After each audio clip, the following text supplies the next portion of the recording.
ಇವರೆಲ್ಲರಿಗೂ ಥ್ಯಾಂಕ್ಸ್ ಹೇಳ್ಬೇಕು ನಾನು. ಅಂದರೆ ಲೈಕ್ ಎಷ್ಟು ಇಷ್ಟ ಅಂದರೆ ಅದನ್ನು ಎಕ್ಸ್ಪ್ಲೈನ್ ಮಾಡೋಕ್ಕಾಗಲ್ಲ.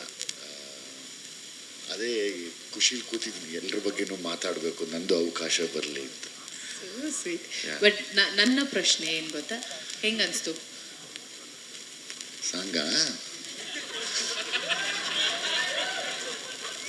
ಈ ನಾವೆಲ್ಲ ಯಾವಾಗ ಚಿಕ್ಕ ಮಕ್ಕಳಾಗಿ ಹೋಗ್ತೀವಿ ಅಂದರೆ ನಮಗೆ ನೀವೆಲ್ಲ ಕೂತಾಗ ಇದಕ್ಕೆ ಜೀವ ಕೊಟ್ಟಂಥ ಮ್ಯೂಸಿಕ್ ಡೈರೆಕ್ಟರ್ ಆಗ್ಬೋದು, ಸಿಂಗರ್ಸ್ ಆಗ್ಬೋದು, ಪ್ರಕಾಶ್ ಸರ್, ಅದನ್ನೆಲ್ಲ ನಾವು ಮಾಡ್ತೀವಿ, ಎಲ್ಲ ಎಂಜಾಯ್ ಮಾಡಿದಾಗ ಸಾಂಗ್ ಹಿಟ್ಟಾಯಿತು ಅನ್ನೋ ಒಂದು ಖುಷಿ ಆದಾಗ ನಾವು ಈ ಥರ ಸ್ಟೇಜ್ ಮೇಲೆ ಬಂದಾಗ ಸಣ್ಣ ಮಕ್ಕಳ ಥರ ಹೋಗ್ತೀವಿ. ಏನು ಎಕ್ಸ್ಪ್ಲೇನ್ ಮಾಡಬೇಕು ಅಂತ ಗೊತ್ತಾಗಲ್ಲ. ಅಂದರೆ that is what called success ಅನ್ಕೋತೀನಿ. ಅಂದರೆ ಅದೇ ದೇವರ ಆಶೀರ್ವಾದ ಯಾವತ್ತೂ.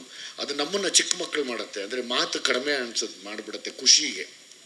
ಸ್ಪೆಷಲಿ ಮನುಷ್ಯ ಖುಷಿ ದುಃಖ ಆದಾಗ ಮಾತು ಕಡಿಮೆ ಮಾಡ್ತಾನಲ್ಲ, ಹಂಗೆ ಈ ಖುಷಿನ ನಾನು ಕಡಿಮೆ ಆದೆ. ಅಂದರೆ ನಿಮ್ಮೆಲ್ಲರ ಮುಂದೆ ನಾನು ತುಂಬ ಪುಟ್ಟವನಾಗೋಗಿದ್ದೀನಿ ಈ ವಿಷಯದಲ್ಲಿ. Great thanks to Ajaneesh, Bobby madam, like and hats off ನಿಮಗೆ. ಮತ್ತು ಆ ಟ್ರ್ಯಾಕ್ ಸಿಂಗರ್ ಅಂತ ಅನ್ಬೇಡಮ್ಮ. ಇವು ಹಾಡಿದ್ದೀರಾ, ಅದನ್ನು ನಾವು ಡ್ಯಾನ್ಸ್ ಮಾಡಿದ್ದೀವಿ, ನಾನು ಎಂಜಾಯ್ ಮಾಡಿದ್ದೀನಿ, ಹೇಳು ಮಾವ ಅನ್ನೋದೆಲ್ಲನೂ. ಅದಕ್ಕಿನ್ನ ಇನ್ನೇನಮ್ಮ. ಅದು ಬಿಟ್ಟು ದಯವಿಟ್ಟು ಕ್ಷಮಿಸಪ್ಪ ಭೂಷಣ್ ಮಾಸ್ಟರ್, ನಿನ್ನ ಹೆಸರಿಲ್ಲ ಅಂತ ತಾನು ಕೇಳಿದ್ದಕ್ಕೆ ದಯಮಾಡಿ ಕ್ಷಮೆ ಇರಲಿ.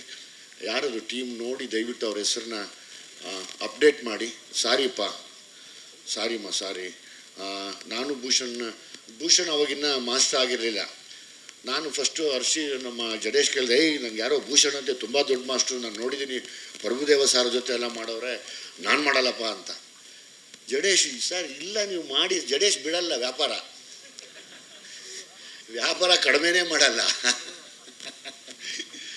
ಆಮೇಲೆ ನೋಡ್ತೀನಿ, ನಾನು ಒಟ್ಟಿಗೆ ಎಲ್ಲ ಒಂದು ಸಿನಿಮಾಲಿ ಒಟ್ಟಿಗೆ ಮಾಡಿದ್ದೀವಿ, ಇನ್ನೂ ಅವಾಗ ಮಾಸ್ಟರ್ ಆಗಿರಲಿಲ್ಲ.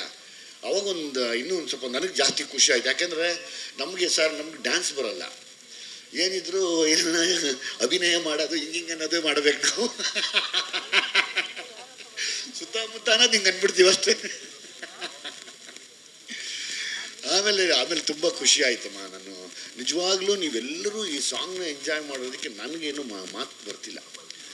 ನಮಗೆ ಸರ್ ಮೊದಲು ಅವಾಗೆಲ್ಲ SP ಸಾರು, PB ಸಾರು ಅಂತ ಕೇಳ್ತಾ ಇದ್ವಿ. ಆನೆಸ್ಟಿ ಸ್ಪೀಕಿಂಗ್ ಸ್ಟೇಜ್ ಮೇಲೆ ನಿಂತ್ಕೊಂಡು ಹೇಳ್ತೀನಿ, ನಮ್ಮ ಕನ್ನಡದಲ್ಲಿ ಇವತ್ತು ನೀವು ನಮ್ಗೆ ಯಾವಾಗಲೂ ಕೇಳಂಗೆ ಮಾಡ್ತೀರಾ ಸಾಂಗು, ಮನಸ್ಸಿಗೆ ಮುಟ್ಟಿಸ್ತೀರಾ ಸರ್.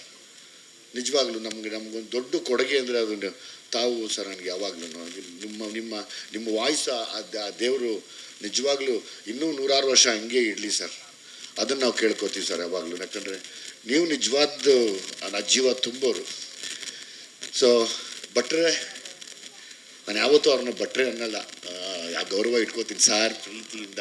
ಹಂಗಾಗಿ ನಿಮಗೆ ನನ್ನ ಮೇಲೆ ಎಷ್ಟು ಪ್ರೀತಿ ಇದೆ ಅಂತ ಈ ಸಾಲುಗಳಲ್ಲಿ ಗೊತ್ತಾಗತ್ತೆ. ನಾನು ಅವರು ಮಾತಾಡೋದು ಕಡಿಮೆ, ತುಂಬ ದಿವಸ ಆದಮೇಲೆ ಮಾತಾಡ್ತೀವಿ, ತಿಂಗಳನ್ಗಟ್ಲೆ ಆದಮೇಲೆ ಮಾತಾಡ್ತೀವಿ. ಬಹುಶಃ ನಾವು ಇದನ್ನು ನಾವೊಂದು ವರ್ಷ 2 ವರ್ಷ ಆಗಿತ್ತು ನಾವಿಬ್ಬರು ಸುಮ್ಮನೆ ಹಲೋ ಚೆನ್ನಾಗಿದ್ದೀವಿ ಅಂತ ಮಾತಾಡಿದ್ವಿ. ಮತ್ತೆ ಸಾಂಗ್ಗೆ ಸೇರಿದ್ದು. Thank you very much sir, thank you very much. ನನ್ನ ಎಲ್ಲ ಹಿಟ್ ಸಾಂಗ್ಗಳಲ್ಲಿ 90% ನಿಮ್ಮದೇನೆ, ನಿಮ್ಮನ್ನು ಬೀಟ್ ಮಾಡೋಕ್ಕಾಗಲ್ಲ ಯಾರು.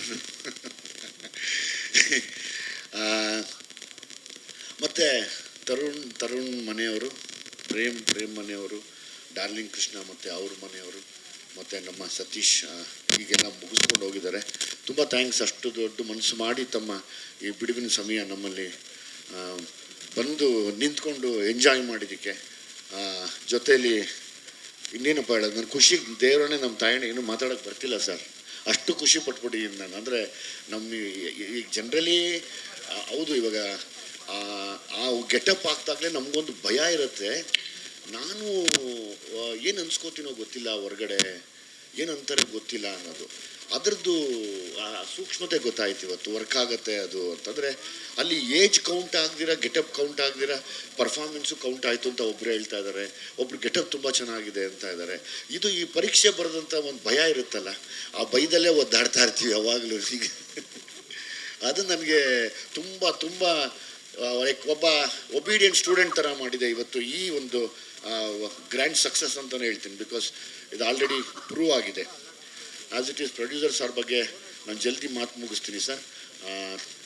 ತಮ್ಮ ಬಗ್ಗೆ ನೀವು ತಾವು ಬಂದು ಸ್ಟೇಜ್ ಮೇಲೆ ಮಾತಾಡಿದಾಗ ತಮ್ಮ ಇಬ್ಬರು ಸ್ನೇಹಿತರಿಗೆ ಜ್ಞಾಪಿಸ್ಕೋತಾ ಇದ್ರಿ. ಇಲ್ಲಿ ಅವ್ರ ಹೆಸರೇನೋ ಹೇಳಿದ್ರಿ. ಮತ್ತು ಇನ್ನೊಬ್ಬರು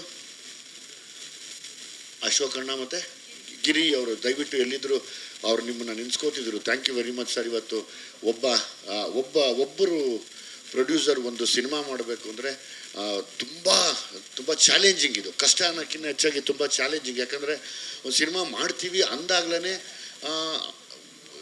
ಸರ್ ಯಾಕೆ ಮಾಡ್ತೀರಾ, ಯಾಕೆ ಮಾಡಬೇಕು, ಈ ಥರದ್ದೇ ಹೋಗ್ತಾ ಇರುತ್ತೆ. ಯಾಕೆ ಅದೇ ಹೋಗ್ತಾ ಇರುತ್ತೆ. ಅದ್ರ ಮಧ್ಯೆ ನೀವು ನಮಗೆ ಬೇಕು ಅಂತ ನಿಂತ್ಕೊಂಡು ಮಾಡ್ತಿರಲ್ಲ ಸರ್, ಅದು ನಿಜವಾಗ್ಲೂ ಗ್ರೇಟ್ ಸರ್. ಹ್ಯಾಟ್ಸ್ ಆಫ್ ನಿಮಗೆ. ನಿಜವಾಗ್ಲೂ ನಿಮ್ಮ ಒಳ್ಳೆ ಮನಸ್ಸಿಗೆ ತುಂಬ ದೊಡ್ಡ ಸಕ್ಸಸ್ ಆಗುತ್ತೆ. ಎಲ್ಲದಕ್ಕಿಂತ ಹೆಚ್ಚಾಗಿ ತಮ್ಮ ಮಗನಿಗೆ ಒಂದು ದೊಡ್ಡ ಪ್ರೊಡ್ಯೂಸರ್ ಪಟ್ಟ ಈ ಸರಿ ಸಿಗುತ್ತೆ ಸರ್. 100% ನಾವೆಲ್ಲ ನಿಮ್ಮ ಜೊತೇಲಿ ಇರ್ತೀವಿ, ಸಿನಿಮಾ ಮುಗಿದು ಜೊತೇಲಿ ಇರ್ತೀವಿ. ಸೊ ಹಂಗಾಗಿ ಎಲ್ರಿಗೂ ಥ್ಯಾಂಕ್ಸ್ ಹೇಳ್ತಾ, ವಿಜಯ್ ಪ್ರಕಾಶ್ ಸರ್ ಆ್ಯಕ್ಚುಲಿ ನೀವೇ ದೊಡ್ಡ ಎನರ್ಜಿ ನನಗೆ ಇಲ್ಲಿ ಇವತ್ತು. ನಿಜವಾಗ್ಲೂ ನಿಮ್ಮ ವಾಯ್ಸ್ ಇಸ್ ಸಮಥಿಂಗ್. ಅದು ತುಂಬ ಸರಸ್ವತಿ ವೀಣೆ ನುಡಿಸಿದ್ರೆ ಹೆಂಗೆ ಕೇಳುತ್ತೋ ಹಂಗೆ ಕೇಳುತ್ತೆ ಸರ್. ಅದಕ್ಕೆ ಸಾಥ್ ಕೊಟ್ಟಂಥ ನಮ್ಮ ಅಜನೀಶ್ ಅಂತೂ ಇವತ್ತು ಅವತ್ತು ಹೆಂಗಿದಾರೋ ಇವತ್ತು ಹಂಗೆ ಇದ್ದಾರೆ. ಅಂದರೆ ಅದೇ ಆ ಒಂದು ಮುಗ್ಧತೆ ಹಂಗೆ ಇದೆ. ನನಗೆ ತುಂಬ ರೇಗಿಸ್ಬೇಕು ಅಂತ ಬಂದೆ, ಅದು ಆಗಲಿಲ್ಲ ಇಲ್ಲಿ. ಯಾಕೆಂದರೆ ನೀವು ಮಾತಾಡಿದ್ದು, ಬಾವಿ ಮೇಡಮ್ ಅವ್ರು ಮಾತಾಡಿದ್ದೆಲ್ಲನೂ ರಿಯಲಿ ವೆರಿ ಹಾರ್ಟ್ ಟಚಿಂಗ್. ಇದು ನಿಜವಾಗ್ಲೂ ಅಂದರೆ thank you Ajaneesh, thank you very much. ನನಗೆ ಗೊತ್ತು ಇಡೀ ಸಿನಿಮಾದ ರೀರೆಕಾರ್ಡಿಂಗ್ ಸಮೇತ ಎಲ್ಲ ಸಾಂಗ್ಸು ಹಿಟ್ಟಾಗುತ್ತೆ ಅಂತ ನನಗೆ ಗೊತ್ತು. So I am thankful to you, ನಿಮ್ಮ ಎಫರ್ಟ್ಗೆ. And again to the Bobby madam also. Like you are a wonderful soul. ನನ್ನ ಬಗ್ಗೆ ಕೇಳಿದ್ದೆ, ನಾನು ಇವತ್ತೇ ನೋಡಿದ್ದು. ಒಳ್ಳೇದಾಗಲಿ ಎಲ್ರಿಗೂ ಒಳ್ಳೇದಾಗಲಿ ಸರ್. ನಾನು ತುಂಬ ಖುಷಿಗೆ ಚಿಕ್ಕವನಾಗಿದ್ದೀನಿ, ದಯಮಾಡಿ ಕ್ಷಮಿಸಿ. ಥ್ಯಾಂಕ್ ಯು ಮಾ. ಥ್ಯಾಂಕ್ ಯು ಸೋ ಮಚ್ ವೈಜಿ ಸರ್. ರಚಿತಾ ರಾಮ್ ಅವ್ರ ಬಗ್ಗೆ ನಾನು ಅವತ್ತೇ ಹೇಳಿದೆ, ಅದು ಇವತ್ತು ನಿಜ ಆಯಿತು. ಇಲ್ಲಿ ಯಾರೋ ಮಾತಾಡಿದ್ರು, ಸುಮ್ಮನೆ ಆ್ಯಕ್ಟಿಂಗ್ ಮಾಡೋದು ಒಂದಮ್ಮ, ಈಗ ಈ ಗೆಟಪ್ಪಲ್ಲಿ ಮಾಡ್ತೀಯಲ್ಲಪ್ಪ, ತುಂಬ ಮಾತಾಡಂತ ನೋಡ್ಕೋ ಒಂದು ದಿವಸ, ಅದಕ್ಕೊಂದು ಗಟ್ಸ್ ಬೇಕು, ಒಂದು ಚಾಲೆಂಜ್ ಬೇಕು ಅಂತ ನಾನು ಹೇಳಿದ್ದೆ ಸೆಟ್ಟಲ್ಲಿ. ಅದು ಇವತ್ತು ಆಲ್ರೆಡಿ ಶುರುವಾಯಿತು ಅದೆಲ್ಲನೂ.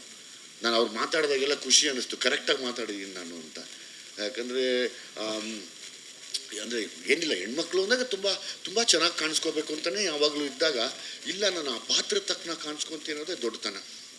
ಸೊ ಹಂಗಾಗಿ ಇನ್ನೇನು ಮ್ಯಾಕ್ಸಿಮಮ್ ನಾವೇನು ಕೇಳ್ಬೋದು, ತುಂಬ ಒಳ್ಳೆ ಸಿನಿಮಾಗಳು ಸಿಗಲಿ, ಇನ್ನೊಂದು 20 ವರ್ಷ ನೀವು ಹಿಂಗೆ ಇರಿ ಇಂಡಸ್ಟ್ರಿಗೆ ಅಂತ ಕೇಳ್ಕೊಬೋದು ಅಷ್ಟೇ. ನಾನು ಆ ದೇವ್ರು ನಿಮ್ಗೆ ಒಳ್ಳೇದು ಮಾಡಲಿ ಅಂತ ಕೇಳ್ಬೋದು. ಯಾವಾಗಲೂ ಒಳ್ಳೇದಾಗಲಿ ಅಷ್ಟೇ, ಇನ್ನೇನಿಲ್ಲ. ತುಂಬ ಚಾಲೆಂಜಿಂಗ್ ಕ್ಯಾರೆಕ್ಟರ್ಸ್ ಮಾಡಿ ಒಳ್ಳೇದಾಗಲಿ ನಿಮಗೆ. ನಾನು ಯಾವಾಗಲೂ ಅರಸ್ತೀನಿ ನಿಮಗೆ. ತುಂಬ ಥ್ಯಾಂಕ್ ಯು. ಆ ಥರ ಕ್ಯಾರೆಕ್ಟರ್ನ ನನ್ನ ಜೊತೆ ಮಾಡಿದ್ದಕ್ಕೆ I am thankful to you. ಯಾಕೆಂದರೆ ನನಗೆ ಆ ಥರ ಕ್ಯಾರೆಕ್ಟರ್ಸ್ ಮಾಡಿದಾಗ ಒಂದು ಭಯ ಇರುತ್ತೆ. ಅಂದರೆ ನೋಡಿ, ಒಂದು ನಡುಗ್ತಾನ ಇರುತ್ತೆ. ಪಾಪ ಡೈರೆಕ್ಟ್ರು ಅವರು ಆ ಮುದ್ದ ಕನಸು ಕಟ್ಕೊಂಡು ಬಂದಿದ್ದಾರೆ. ಅದನ್ನು ಎಳಿಬೇಕಾದ್ರೆ ನಾನೊಂದು ಚಕ್ರ ಆಗಬೇಕು, ಹೀರೋಯಿನ್ ಒಂದು ಚಕ್ರ ಆಗಬೇಕು, ಎಲ್ಲ ಅಲಂಕಾರ ಮಾಡಿಕೊಡ್ತಾರೆ. ಅದು ಇಟ್ಸ್ ವೆರಿ ಭಯದ ಕೆಲಸ ಅದು. ಸೊ ಹಂಗಾಗಿ ಈ ಪಾತ್ರನ ಒಪ್ಕೊಂಡು ನೋಡಪ್ಪ ಗೆಟಪ್ಪಲ್ಲಿ ಕಾಣೋದಕ್ಕೆ ನಾನು ರಿಯಲಾಗಿ ಎಷ್ಟು ನಾನು ಲೈಫಲ್ಲಿ ನೋಡಿದ್ದೀನಿ, ರಿಯಲಿಸ್ಟಿಕ್ ಲೈಫಲ್ಲಿ ನಮ್ಮ ಹಳ್ಳಿ ಹೆಣ್ಮಕ್ಳೇ ಆ ಥರದ್ದು ತುಂಬ ಹಂಗೆ ಅನಿಸುತ್ತೆ. ಆಮೇಲೆ ನಾನು ಫ್ಯಾಮಿಲಿ ಪಿಕ್ಚರ್ ಮಾಡಬೇಕು ಅಂತ ಭಟ್ರು ಯಾವಾಗಲೂ ಹೇಳೋರೆ, ನೀನು ಈ ನಮ್ಮ ಮನೆ ಅಕ್ಕಪಕ್ಕದ ಮನೆ ಕರಿಯಾಯ, ನೀನು ಫ್ಯಾಮಿಲಿ ಸಿನಿಮಾ ಮಾಡಬೇಕು ನಿನ್ನ ಬುದ್ಧಿ ಇಲ್ವಾ ಅನ್ನೋರು. ಕತೆ ಬಂದಿತ್ತು, ಬಟ್ ನನಗೆ ಮನಸ್ಸಾಗ್ತಾ ಇರಲಿಲ್ಲ. ನನಗೊಂದು ಆಸೆ ಇತ್ತು, ನಾವು ಬಂದಿದ್ದಂಥ ಆ ಬಡತನ, ಆ ರೈತರ ಮನೆಯಲ್ಲಿ ಒಬ್ಬ ಹೋರಾಟ ಮಾಡಿರುವಂಥ ಅವನ ಕತೆ ಮಾಡೋದೇ ತುಂಬ ವಿಶೇಷ ಅನ್ನಿಸ್ತು. ಸೊ ಹಂಗಾಗಿ ನಾನು ಜಡೇಶ್ ಅವ್ರ ಕತೆ ಒಪ್ಕೊಂಡು ರೈತರ ಮನೇಲಿ ನಾನೊಬ್ಬ ಪ್ರತಿನಿಧಿಯಾಗಿ ಈ ಸಿನಿಮಾನ ನಾನು ಕೂಡ ಪರ್ಫಾರ್ಮ್ ಮಾಡಿದ್ದೀನಿ, ಒನ್ ಆಫ್ ದ ಆ್ಯಕ್ಟರ್ ಆಗಿ. ಸೊ ಹಂಗಾಗಿ ನಾನು ಯಾವತ್ತು ಜೈ ಜವಾನ್ ಜೈ ಕಿಸಾನ್ ಅಂತ ನಿಂತ್ಕೊಳ್ಳೋನು. So thank you. ನನಗೆ ಖುಷಿಗೇನು ಹೇಳೋಕ್ಕೆ ಬರ್ತಿಲ್ಲ. Thank you sir.